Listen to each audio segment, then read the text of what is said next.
পেলাব, এক প্ৰকাৰ হত্যা কৰি পেলাই। আৰু তেওঁলোকৰ তাত কোনো বাক স্বাধীনতা নাই, তেওঁলোকৰ তাত গণতন্ত্ৰ নাই, তেওঁলোকক নিজে চিন্তা কৰিব নোৱাৰে, তেওঁলোকে আল্লাহক প্ৰশ্ন কৰিব নোৱাৰে, তেওঁলোকে কোৰাণক প্ৰশ্ন কৰিব নোৱাৰে। আজি এজন যুৱক ওলাই আহিছে। হজৰত মহম্মদৰ বিষয়ে যেতিয়া গোটেইখিনি অধ্যয়ন কৰি দেখা পালোঁ, যিহেতু 14গৰাকী বিয়া পাতিছে, যুদ্ধবন্দী নাৰীও তেওঁ বিয়া পাতিছে, এইবোৰ ঘটনা যেতিয়া পালোঁ যে হজৰত মহম্মদ ক'ত মানৱীয়। মই যিটো কৈছোঁ, এজনৰ পৰা আৰম্ভ হৈছে ন, শূন্যৰ পৰা আৰম্ভ হৈ গোটেইখিনি শূন্যৰ পৰা এক হৈছে। এতিয়া একৰ পিছত আমি 10, 10ৰ পিছত 100, 100ৰ পিছত 1000, 1000ৰ পিছত লাখলৈ আমি গৈ থাকিম। মূল খংটো আচলতে ইছলাম বা কোৰাণক লৈ নহয়, তাৰ যিখিনি বেয়া কথা, তাৰ যিখিনি কলংকিত কথা বুলি মই যিখিনি কৈছোঁ, সেইখিনিক লৈ পেলাই। কাৰণ সেইখিনিয়ে আমাৰ মানুহখিনিক অশান্ত কৰিছে, সেইখিনিয়ে আমাৰ মানুহখিনিক উচ্ছৃংখল কৰিছে।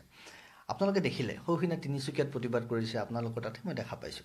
সেই প্ৰতিবাদটো মোৰ কাৰণে বৰ অস্বাভাৱিক নহ'লহেঁতেন যদি নলবাৰীত হ'লহেঁতেন, বৰপেটাত হ'লহেঁতেন, ধুবুৰীত হ'লহেঁতেন, নগাঁও কিংবা হোজাইত হ'লহেঁতেন, মোৰ কাৰণে বৰ অস্বাভাৱিক যেন নালাগিলহেঁতেন। কিন্তু ক'ত হৈছে? তিনিচুকীয়াত। তাৰ মানে আমি যিটো কথা কৈ আছোঁ ইমান সময়, যে ইছলামাইজেশ্যন যিটো হৈছে, ইছলামাইজেশ্যনটো অসমৰ গোটেই বিশ্বতে হৈছে, যি প্ৰক্ৰিয়া চলিছে, তাৰমানে অসমতো হৈছে। আমি ভাবিছিলোঁ তিনিচুকীয়াত নহ'ব নেকি, তিনিচুকীয়াত বেছি ভয়ংকৰ হৈছে। আহমছুৱে তিনিচুকীয়াত আপোনাৰ মোক গ্ৰেপ্তাৰ কৰিব লাগিব কি ধৰণৰ উৎপাত কৰিছে আপোনালোকে দেখিছে। আৰু আটাইতকৈ ডাঙৰ কথা হ'ল তেওঁলোকৰ শব্দ বাক্যবোৰ দেখিছে নাই। কোনোবা এটা চেনেলত তেওঁলোকৰ বাক্যবোৰ বজাব পৰা নাই, কোনটোৱেতো মই গম পোৱা নাই। মই দেখিছোঁ এই আপোনালোকে যে কাটি কাটি দিয়া নহয়, কিবা টুট বাজে, তে বজাই দিছে। তাৰমানে শব্দ শুনক, বাক্য শুনক, এই উচ্ছৃংখলতাৰ প্ৰমাণ। আৰু এইবোৰে প্ৰমাণ কৰিছে আচলতে মোৰ কিতাপখনৰ যুক্তিযুক্ততা আছে, মোৰ কিতাপখনৰ সত্যতা আছে, সেই কথাখিনি প্ৰমাণ কৰিছে। আৰু আজি মই ইমান দিনে যিটো কথা আপোনালোকক কৈ আছিলোঁ, যে বিভিন্ন সময়ত বহু মুছলমান ল'ৰাই মোৰ লগত যোগাযোগ কৰিছে, শিক্ষিত যুৱকে মোৰ লগত যোগাযোগ কৰিছে, এনেকুৱা ধৰণৰ কৰিছে। আজি দেখিছে এই ধৰণৰ এনেকুৱা ধৰণৰ কিতাপ পত্ৰ মোক দিবলৈ আহিছে। তো এই কিতাপ পত্ৰবোৰ তেওঁলোকে মোক উপহাৰ স্বৰূপে দিছে, বিভিন্ন ধৰণৰ কলিকতাৰ পৰা দিছে। এইখিনি কিতাপ মোক কলিকতাৰ পৰা আহিছে, এই ধৰণৰ কিতাপ কংকৰ সিঙৰ কিতাপ এইখিনি আহিছে কলিকতাৰ পৰা পঠিয়াইছে। মই নিবিচৰাকৈ পঠিয়াইছে, মই এড্ৰেছ দিছে। এই এজন আহিছে পণ্ডিত মহেন্দ্ৰলাল আৰ্য দেই, তেওঁ এগৰাকী পূৰ্ব মৌলবী মহবুব আলী, তেওঁ উত্তৰ প্ৰদেশৰ এটা মছজিদ, তেওঁ পূৰ্ব মৌলবী মহবুব আলী। তেওঁলোকে কৈ আছিলে যে যিসকলে কোৰাণ বিৰোধ কৰিছে তেওঁলোকে ইছলাম ধৰ্ম গ্ৰহণ কৰিছে, কিন্তু এইজন মানুহে যি ইমাম আছিলে, মৌলবী আছিলে, তেওঁ কিন্তু হিন্দু ধৰ্মই। তেওঁ কৈছে যে পূৰ্ব ইমাম কি কলমছে। তেওঁ আৰু এখন কিতাপ মোলৈ পঠিয়াইছে যে সঁচা কথা কি আছে কোৰাণৰ। এই প্ৰক্ৰিয়াবোৰ এতিয়া উত্তৰ দিব লাগিব নহয়। আৰু ভ্ৰান্তি ভংগখনতো তেওঁলোকে একো কৰিবই নোৱাৰিলে, নিজৰ ভ্ৰান্তিবোৰ বহাই ল'লে, আৰু সঁচা কথাবোৰ তেওঁলোকে ক'ব নোৱাৰে। এটা বস্তু মোৰ ভাল লাগিছে, আজি এজন যুৱক ওলাই আহিছে। আৰু মই তেওঁক লগ পোৱাৰ পিছত মোৰ এটাত লাগিছে যে এই মই যিটো কথা কৈ আহিছিলোঁ যে ইছলাম ত্যাগ কৰিব নোৱাৰে, ইছলাম ত্যাগ কৰিলে এক প্ৰকাৰ মাৰি পেলাব, এক প্ৰকাৰ হত্যা কৰি পেলাই, আৰু তেওঁলোকৰ তাত কোনো বাক স্বাধীনতা নাই, তেওঁলোকৰ তাত গণতন্ত্ৰ নাই, তেওঁলোকক নিজে চিন্তা কৰিব নোৱাৰে, তেওঁলোকে আল্লাহক প্ৰশ্ন কৰিব নোৱাৰে, তেওঁলোকে কোৰাণক প্ৰশ্ন কৰিব নোৱাৰে।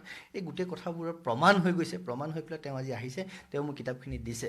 আৰু মই এইটো ভাল পাম, তেওঁ আপোনালোকৰ আগত যদি সেই কথাখিনি নিজে কয়, তেতিয়াহ'লে সেই মোৰ কথাখিনি, মই যিখিনি কথা কৈ আহিছিলোঁ যে ইছলাম আৰু কোৰাণ কিমান নৃশংস, কিমান ধৰ্মান্ধ, আৰু তেওঁলোকে মানুহখিনি কি ধৰণে নষ্ট কৰিছে, কি ধৰণে ব্যৱহাৰ কৰিছে, এই গোটেই কথাখিনি প্ৰমাণ আপোনালোকে পাই যাব। তেওঁ মোৰ লগত ছ'চিয়েল মিডিয়াৰ জৰিয়তে যোগাযোগ কৰিছে, ছ'চিয়েল মিডিয়াত বিভিন্ন সময় মোৰ লগত যোগাযোগ কৰি আছে, কথা বতৰা পাতি আছিলে। তাৰপিছত মোৰ ফোনত আমি কথা পাতিছোঁ, ফোনত লগ পাইছোঁ। লগ পাই তাৰপিছত তেওঁ নিজেই মোক কৈছে, দাদা আৰু কিছু কথা, আপোনাৰ কিতাপখনো হেৰি সময় তেওঁ কৰি আছে এখন কিতাপ, তেওঁ ক'ব সেই কথাখিনি। তেওঁ কি ধৰণে জেলত থাকিব লগা হৈছিলে, তেওঁ ঘৰৰ মানুহখিনি কি ধৰণে একাষৰীয়া কৰি পেলাইছিলে, যিবোৰ কথা মই কিতাপখনত লিখিছোঁ বা মই বিভিন্ন সময়ত কথাখিনি কৈ আছোঁ। আজি সেই মূল কথাখিনিয়ে, আৰু মই যিটো বিষয় লৈ পেলাই আনিছোঁ যে সাধাৰণ মুছলমানখিনি আৰৱ দেশৰ যিটো চক্ৰান্ত, হাজাৰ বছৰীয়া চক্ৰান্তৰ পৰা মুক্ত কৰিব লাগে, তাৰ ভুক্তভোগী এজনটো আহিছে। শূন্য আছিলে নে, কোনেও মোৰ কথা মানাও নাছিলে, বিশ্বাসো কৰা নাছিলে, ভাবিছে এনেই বকি থকা টাইপৰ হৈছে, আৰু পাব্লিচিটি ষ্টান বুলি বহুত ধৰণৰ কথা কৈছিলে। আজি যেতিয়া এজন আহিছে, আয়ুব যেতিয়া আজি ওলাই আহিছে, সেইকাৰণে মই যিটো কৈছোঁ, এজনৰ পৰা আৰম্ভ হৈছে ন, শূন্যৰ পৰা আৰম্ভ হৈ গোটেইখিনি শূন্যৰ পৰা এক হৈছে। এতিয়া একৰ পিছত আমি 10, 10ৰ পিছত 100, 100ৰ পিছত 1000, 1000ৰ পিছত লাখলৈ আমি গৈ থাকিম। আৰম্ভণি শূন্যৰ পৰা হয়, শূন্য ভাৰততে হৈছিলে, এই প্ৰক্ৰিয়াটো শূন্যৰ পৰা হৈছে, এক হ'ল ন আজি, ইয়াৰ পৰা 100 হ'ব, 100ৰ পৰা 1000 হ'ব। এইটো দেখিবই, অসমে এইবাৰ নতুন ৰূপ ল'ব। নমস্কাৰ, মোৰ নাম আয়ুব আলী শৰ্মা। মোৰ নামটোতে এটা ৰহস্য আছে যে মই বৰ্তমান শৰ্মা বুলি লিখোঁ, আগত মই আয়ুব আলী লিখিছিলোঁ। মই মুছলমান ঘৰৰ আছিলোঁ। মই ইছলাম মানে অধ্যয়ন কৰিছোঁ, বা মোৰ গোটেই পৰিয়ালটোৱেই মানে মুছলমান এটা পৰিয়াল, আৰু মোৰ মা দেউতা অতি ধাৰ্মিক মানুহ। আৰু যেতিয়া মই ইছলামৰ প্ৰতি খুব ভাল ভক্তি এটা আছিল, মোৰ বিশ্বাস আছিল যে সঁচাকৈয়ে এটা ইমান শান্তিৰ ধৰ্ম, হজৰত মহম্মদ গোটেই জীৱন ইমান ভাল কাম কৰি গ'ল, আৰু এনেকৈ মই আৰম্ভ কৰিছিলোঁ ইছলাম অধ্যয়ন। আৰু ইছলাম অধ্যয়ন কৰি কৰি মই আৰবী ভাষা ভালকৈ বুজি পোৱা নাছিলোঁ। তাৰপিছত কি হ'ল, মই অসমীয়া অনুবাদ, ইংৰাজী অনুবাদ এইবোৰ পঢ়িব আৰম্ভ কৰিলোঁ। যেতিয়া হজৰত মহম্মদৰ জীৱনী পঢ়িলোঁ, তেতিয়া দেখা পালোঁ হজৰত মহম্মদে 14গৰাকী বিয়া পাতিলে। তাৰপিছত সেই 14গৰাকীৰ মাজত যুদ্ধবন্দিনী নাৰীও আছে, যৌন দাসীও আছে। তাৰপিছত কোৰাণ অধ্যয়ন কৰি দেখা পাওঁ যে যথেষ্ট ঠাইত যুদ্ধৰ কথা আছে। যেনে ধৰক সূৰা তাওবাৰ 111 নম্বৰ আয়াত যে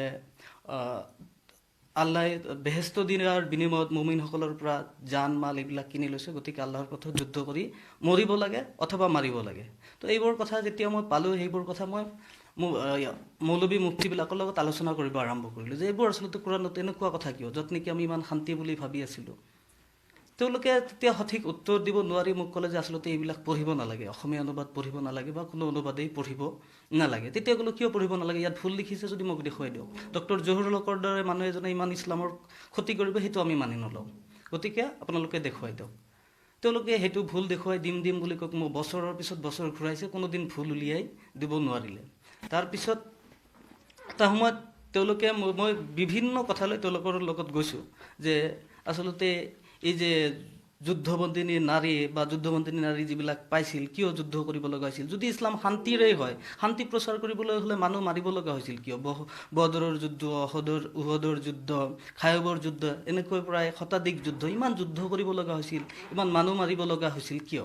তেতিয়া তেওঁলোকে উত্তৰ দিব পৰা নাছিলে। তাৰপিছত হজৰত মহম্মদক পৃথিৱীৰ আটাইতকৈ ভাল মানুহজন বুলি কোৱা হৈছিল। আৰু হজৰত মহম্মদৰ বিষয়ে যেতিয়া গোটেইখিনি অধ্যয়ন কৰি দেখা পালোঁ যে তেওঁ 14গৰাকী বিয়া পাতিছে, তাৰপিছত যুদ্ধবন্দী নাৰীও তেওঁ বিয়া পাতিছে।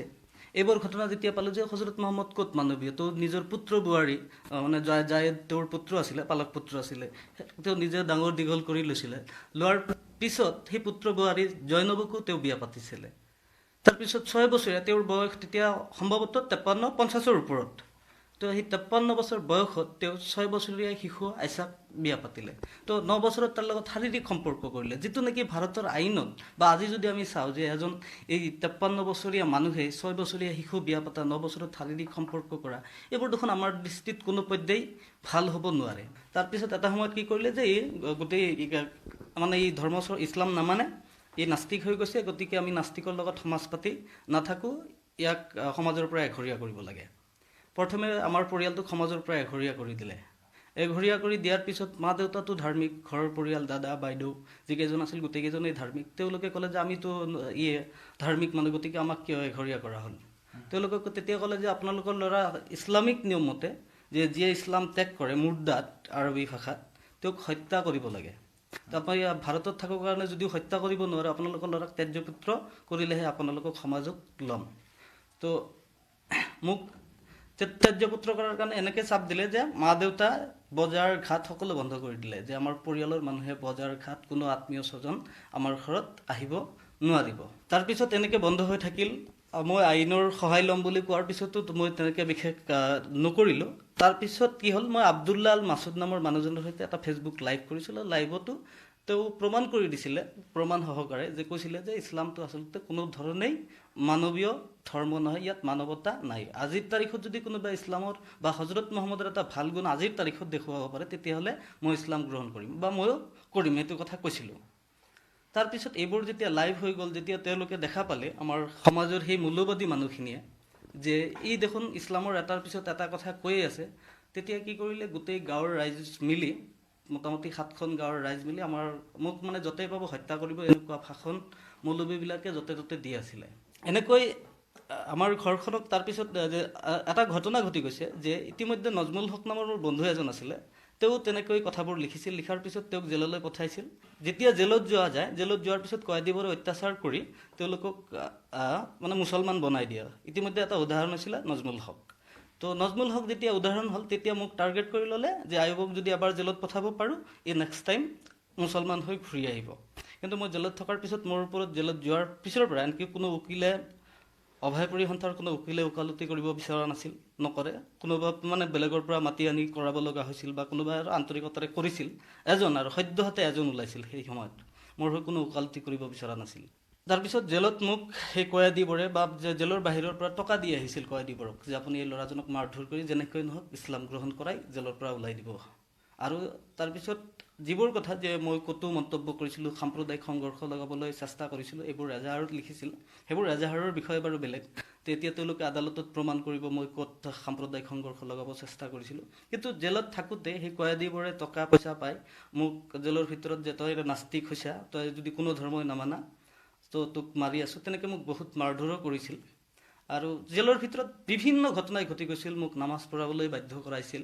হুবহু মিল আছে। মই তাত মানে মই কিতাপখনৰ লগত মানে 100% এগ্ৰী বুলিয়ে ক'ব পাৰোঁ। হয়তো ক'ৰবাত মোৰ ডিমত থাকিব পাৰোঁ, মই 99% কৰি দিছোঁ। কিন্তু তেওঁ যিবোৰ কথা লিখিছে কিতাপখনত, কোৰাণ হাদিছৰ পৰা যিবোৰ কথা দিছে, তাত 1%ও মিছা কথা লিখা নাই। তো ইতিমধ্যে আমি যে সাধাৰণ মানুহে যেতিয়া কথা কওঁ, তেতিয়া আমাৰ বিৰুদ্ধে জেল হয়, আমি কেছ হয়, আমি জেলত থাকিব লগা, আমি মুখ বন্ধ বুলি ক'ব লাগিব।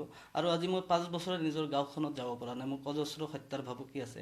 মুফতি মৌলবীবিলাকে অপেনলি কৈছে যে যদি ইয়াৰ পিছত সি ইছলাম সম্পৰ্কে কোনো মন্তব্য কৰে, তেতিয়া যদি আকাশতো থাকে তাক টানি আনি হত্যা কৰিম পাৰ চৰাইৰ দৰে, বা দুই ঠেং দুইফালে টানি ছিঙি মাৰিম। তো তেনেকুৱা। আৰু সেই মুফতিৰ ভাষণতে এনেকুৱা হৈছিলে যে আমাক কোনো বজাৰ ঘাট কৰিব নিদিব, কোনো আমাৰ লগত কথা পাতিব নোৱাৰিব। যিবোৰে কথা পাতিছিল তেওঁলোকক বজাৰত 500 টকা জৰিমনা লৈ কাণত ধৰি উঠা বহাও দিছিল। এনেকুৱা ঘটনা শুনা পাইছোঁ বা হৈছিল।